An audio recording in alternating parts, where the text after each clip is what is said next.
Welcome back to the Unarmored Talk podcast, everyone. Happy New Year. It is 2025, the first episode of this amazing year as we continue to produce episodes that hopefully helps you think, self-reflect, and develop a more accurate way of thinking for yourself by hearing unarmored discussions to learn not only about the guest, but also to help you learn more about yourself. I'm still your host, Mario P. Fields, as we are headed towards our fifth year in production.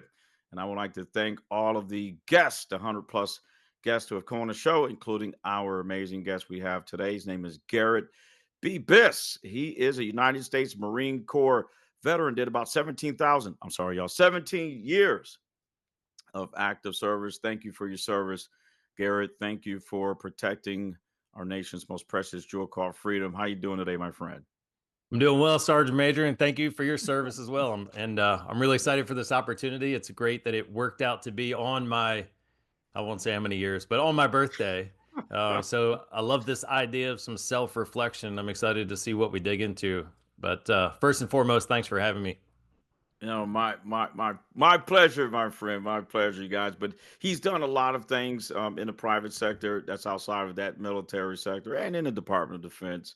And but the key thing about Garrett is he's a humanitarian at heart, believing in helping veterans, those who have served, and more. We'll get into the introduction, but before we do that, thank you everybody for another year of sharing and downloading the Unarmored Talk episodes, either on audio or watching the videos on YouTube. They always generate donations, right? Charitable dollars. And this year will be our seventh. When I say seventh year, that's Still Serving Incorporated, seventh year giving back to the schools in Pitt County, North Carolina. So thank you so much. And if you want to learn more about our amazing nonprofit, when I say our, that's me, the founder, and my wife, Nicole, who's been supporting me since we founded it in 2018. Just visit www.stillservinginc.com, right? www.stillservinginc.com. And you can learn more about what we have done to the two schools in upcoming a third school that we've adopted since 2018. The admin stuff is done. You guys know how we roll on this show. Let's get to our amazing guest. Garrett, do me a favor, man. Tell the listeners and viewers a little bit about who Garrett is. So I don't know where to jump in. We'll just get into it. So as you mentioned, I was a Marine for still a Marine. I served active duty for 17 years and then was offered an early retirement. I didn't know it was a thing when I enlisted, but they offered it to me. So I took it and then had to figure out what I want to do when I grow up. So had some ambitions. I tell people that I had this long list of things that I said I wanted to do while I was in the Marines, and I always had that excuse. So if I was in the Marine Corps, I'd do this. I'd go, get into real estate. I'd write some books. I'd do some, travel, nonprofit stuff. And then when they offered me that early retirement, I feel like they pulled my card and they're like, all right, it's time to follow through. So I did spend some time doing some searching, trying to figure out who I was. At that point, I was really well in tune with who Captain Biss at the time was. But honestly, I didn't really know who Garrett Biss was. If you took off that uniform, removed that identity, took me out of that specific role, who was I? What are the things that made me tick? What are the things that are most true to me? And that's been a journey that continues to unfold. Unfortunately, like a lot of veterans, like too many veterans, when I transitioned out of the military, I entered a really, really dark place as I was trying to figure these things out. I know I shared this with you, but if any of your viewers want to check it out, I recently did a TEDx talk called The Unspoken Trauma That All Veterans Face. And without too many spoiler alerts, the gist of it is the answer I've come to understand as to why so many veterans struggle with that transition from military service. We look at a population of veterans, 19 million of them presently in the country, about 9 million in the workforce, but a population with 200% greater likelihood of mental health challenges, struggling with addiction, at least 57% greater chance of committing suicide. Unfortunately, that number continues to rise. We look at post 9/11 veterans, 1 in 5 post 9/11 veterans is going to experience PTSD in their life. So that was me. I had that journey. I had anxiety. I had panic attacks. I got to the, kind of the tipping point for me was when the suicidal ideations weren't surprising me or weren't shocking me anymore. And thank goodness I found a journey to a better place. But all along on that journey, as things were improving and some things were coming together in my own life, I'm also looking back over my shoulder a little bit like, what the heck was that? How do I understand what I just went through? And once I got, sure enough footing, how do I explain what I went through in a way that can help some other veterans understand that journey so that I can help them avoid some of that pain and suffering that too many veterans experience? Garrett, you've done it, and I watch your TEDx talk, and your TED talk, and everyone that will be in the show notes. So I encourage if you guys get the time to watch it. But you mentioned something that I hear often a lot, and I also experience it a lot in my other passion as a United States Department of Employment facilitator for transitioning service members and families. And that is that identity. If I put a mic in front of a Marine, a soldier, sailor's, face, and I go, and they're on active duty, and I go, what's your identity? "Oh, I'm a petty officer, third class. Right. I'm an operations specialist. I'm a captain.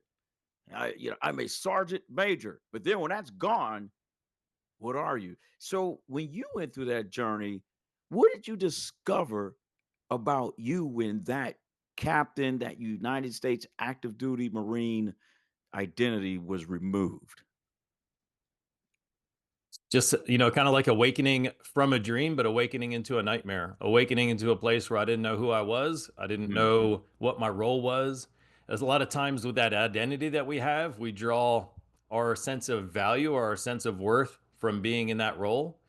And when you remove that, it really leaves you, in this new space, kind of floating around in space is almost what it felt like, trying to figure out, okay, I know what I was, and now I'm this thing called veteran. I still don't really understand what that is at that time, but there's a lot of things that I can no longer say are about me that I've lost, and now there's a void, and I got to figure out what's that new identity look like. One thing that's particularly challenging, and I think this leads to a lot of the interpersonal challenges that veterans face, and I'll speak from the Marine context, but I understand, and I've come to understand this idea of a dichotomous ego.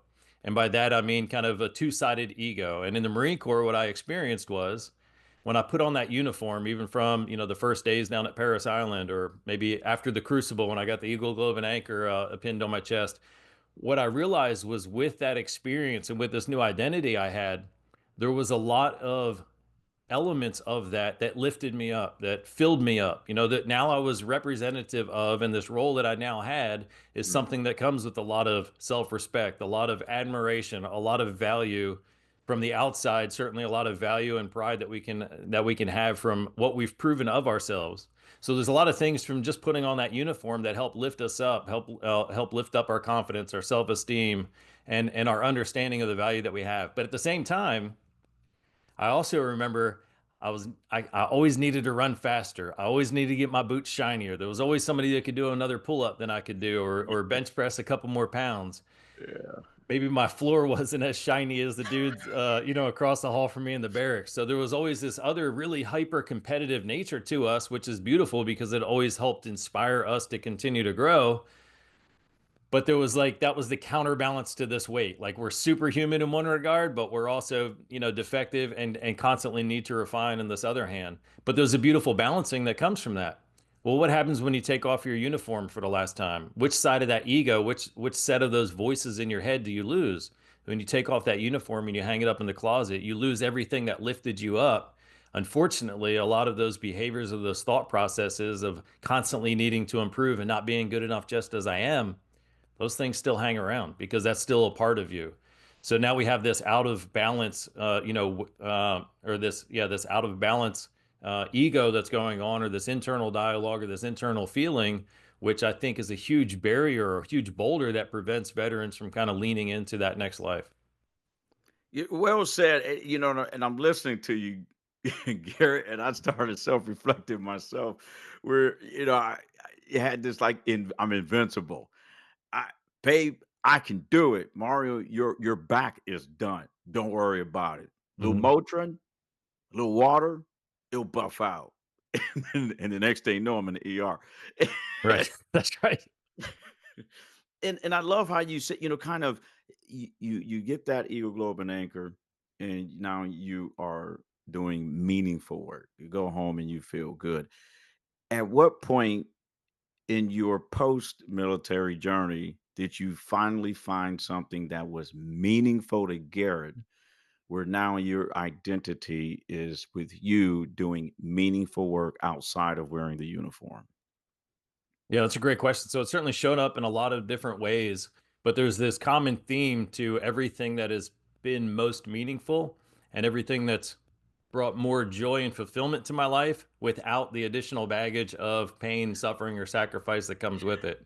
And that's this theme that I really, excuse me, really been reflecting on right now, especially at this time of year when we're talking about self-reflection and kind of setting a vision for the upcoming year, is this theme is all wrapped around authenticity. And I've come to, or I'm still contending with this. I don't know if it's a theory yet or if it's still a hypothesis, but my hypothesis at least is that all of human experience, all any source of pain or suffering that we experience comes from a divergence between who we are and how we're showing up in the world.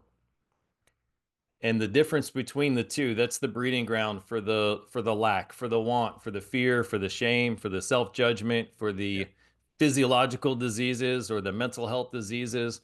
And the more I reflect on that, that's kind of become my guiding star now, is what feels most authentic and right to me. And when I can discern that, that gives me a clear indicator to move in a certain direction or in a right direction. And what has felt most authentic to me recently is getting crystal clear on this message and finding ways to serve others to help them Mhm. avoid some unnecessary or avoidable pain and suffering in their life. And the biggest part of that message that I'm still still investigating and trying to articulate as best I can is that when we can live more authentically, when we can bring that delta from who we are inherently and authentically and how we're showing up in the world behind the masks that we wear, behind the projections that we have, when we can bring those two together, that's the only true pathway to wellness, whether it's physiological or emotional wellness. Garrett, I love it. Yeah, I really applaud you on how you're choosing to do this. I mean, it's a choice unless you're insane. And I'm not laughing because I Mhm. definitely have been around folks who have been insane, and I have almost been insane. It is not a fun experience. But I bring this up because you didn't have to choose to continue to explore who am I? Why do I feel like I'm not doing meaningful work? And then to discover this is meaning for me is to continue to do things to help other people, to help veterans, to reduce those mental health challenges. I mean, we can't get rid of them, but at least we can cope with them. And then being authentic. You're on a show. You're removing your armor, and this is who you are. On the show. Looking back, I want you to think about this one. If you was a consultant for yourself, all right, you were your own consultant when you were about to get out and what you have experienced now in post military, what advice would you give yourself right before you got out years ago? Mm. So I would say that as life moves forward, you're going to have a lot of decisions to make. Simple decisions from where you go to a restaurant this evening, where if you decide to move, what kind of career field you want to get to, if you want to go back to school. There's going to be millions of decisions. Sometimes you're going to base that, or you're going to find an option, and that option is going to be something that's going to help fill a void inside of you. Maybe Hmm. you need external validation, maybe you need to prove yourself, maybe you need more money because of what that's going to provide in the sense of security. Sometimes you're going to have an option that will help reduce that void that's inside of you. If you can determine or decipher the difference between the two and tend towards this direction that's going to fill this void and help you feel whole regardless of what's going on around you, if you can discern that, then choose those decisions whenever you can. Garrett, I wish I would have had this episode before I retired in 2018 because the emotional decision I made to retire in SoCal cost me like 20K. Yeah, Because I was like, I was just doing that to fill a void. right. And then, of course, to come back here in Jacksonville is more accurate, a more thought through decision. So, thank you. As I'm on the post side of that, well, great advice. I know you're going to charge me and invoice me for that. So, just putting that 30 on it. Yeah, It tell put you what, you help me find my way into front of other audiences that can help benefit from this message. We'll call it even. Well, and I'm so happy you're doing this on your birthday. Well, you guys know the deal on Armor Talk. As soon as the interview started, it's over. But if I had it my way, we would have hour-long episodes because I we just have amazing guests. And Garrett, I'm not going to be selfish and keep you on the show. But thank you so much for coming on the show. Thank you for your amazing Unarmored Talk discussion. Any last remarks you want to leave our listeners and viewers? I got a request, and that's if anybody has a thought that comes to mind or a question after hearing the start of this discussion, let's continue the conversation. I'll be looking in the comments for where the episodes are posted. You can also find me. LinkedIn's most likely the best place to find me. Let's continue this conversation. I'd love to hear your thoughts and your reflections, maybe any lessons that you've learned about this battle with who we are and authentically and how we're showing up in the world and things that you've learned. I'd love to continue that conversation. And please check out my TEDx talk. Share it with any veterans that you know. You can find that at unspokentrauma.vet. You guys heard it, unspoken trauma dot vet. Garrett, thank you so much, my friend. Again, happy 29th birthday. You look That's good, right. man. All right. I appreciate it. You look good. Well, be safe out there, Simplify Garrett, and everyone. You guys know the deal. In a couple of weeks, we'll have another episode coming your way. But until next time for 2025, I will continue to pray. Nicole and I will continue to pray for you, your families, your friends, and a special prayer for everyone impacted by the natural disasters in Southern California. And we just pray that those fires, first responders, and everyone else, and we just pray that they continue to work hard and we minimize loss of life out there for all of our Southern California friends and families. Garrett, be safe. We'll talk to you soon, man. I appreciate you. Take care.